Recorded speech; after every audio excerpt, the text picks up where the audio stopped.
thank the Korea Foundation for its warm hospitality and for the opportunity for me to share with you some considerations in relation to my work.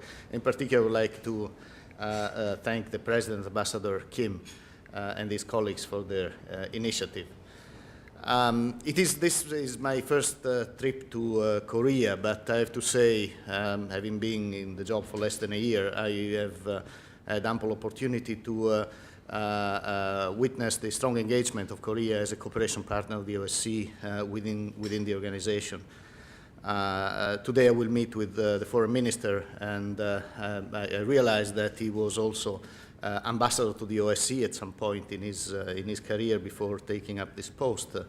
And before that, I worked for the UN, and the Secretary General Ban Ki-moon, who was my boss, was also ambassador of Korea to Austria and is very familiar with the OSCE. So OSCE today, what is it? My presentation comes at an important time in the OSCE. It's a time when there is a fundamental debate starting on where the organization is going, how it should develop, taking into account of the strong evolution of the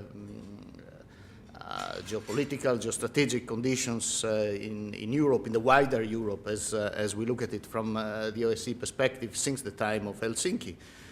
And the organization has evolved a lot. It was a conference at the time, and then once the Cold War was over, the job for the OSCE was to manage the situation that resulted from it, including the disgregation, dissolution of certain countries, the former Yugoslavia, the former Soviet Union, and still there's a lot of that work ongoing.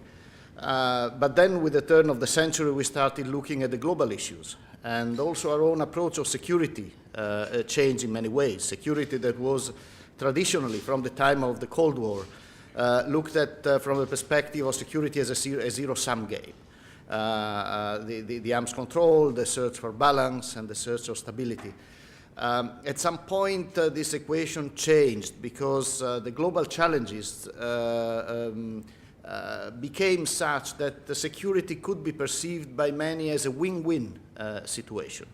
As countries cooperate on addressing the threat of terrorism, on addressing organized crime, trafficking, etc., then the mode of operation changes, and the way an organization equips itself to deal with it also changes. I'm now in Korea, and I'm looking forward to my participation to the Jeju Forum tomorrow. But this trip will bring me also to Mongolia in the next few days, and that will be also an interesting new step, because Mongolia has requested to become a full participating state of the OSCE. Mongolia is now a partner country, and has opened the discussion about a possible further expansion of the organization, which is a regional organization under Chapter 8 of the UN Charter. And that's an interesting debate, and I will refer to that in a minute in itself. But it's also a sign that the agenda, what the OSCE stands for, is something that is considered interesting by the countries that are not member states of the organization. And that is in itself an encouraging sign. And then from Korea, we'll proceed to New York, where we will have a retreat with the Secretary General of the United Nations, a retreat that he will have with the heads of a number of regional organizations to better discuss the division of labor between the UN and the regional organizations. That's also another element in our work that is developing very fast.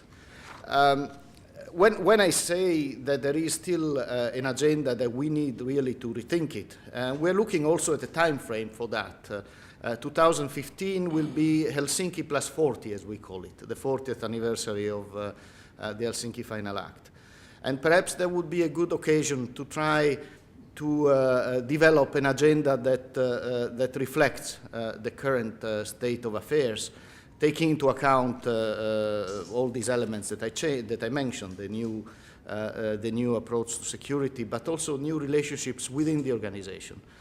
there is an issue, and there is a debate within the organization now. There is an issue of unfinished reconciliation.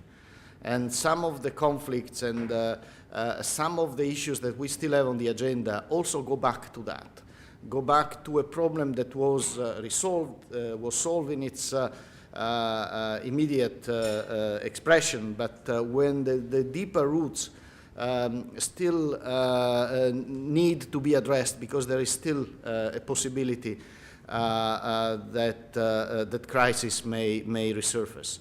And therefore, we feel we need to be more thorough in the way we conduct a dialogue and we deal with the relations between our participating states.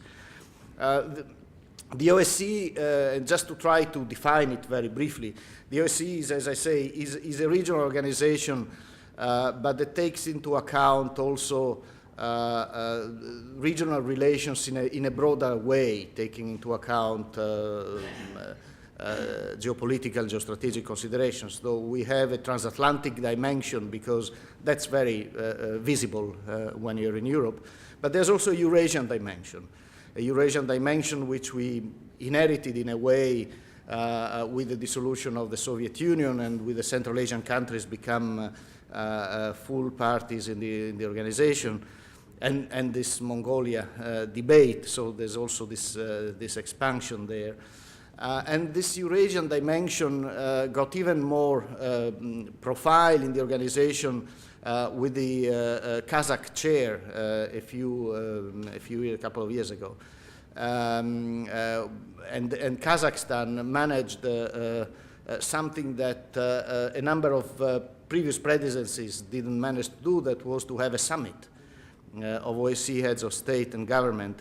And the summit that in fact started putting down the new agenda for the organization. It introduced the notion of a security community. And this notion is something we are working on to try to develop it as a new approach to security, but still based on the Helsinki approach, the security that is viewed across various dimensions, as we call them. The narrower political-military set of tools that we have, the confidence-building measures, the code of conduct on political-military relations, the small arms,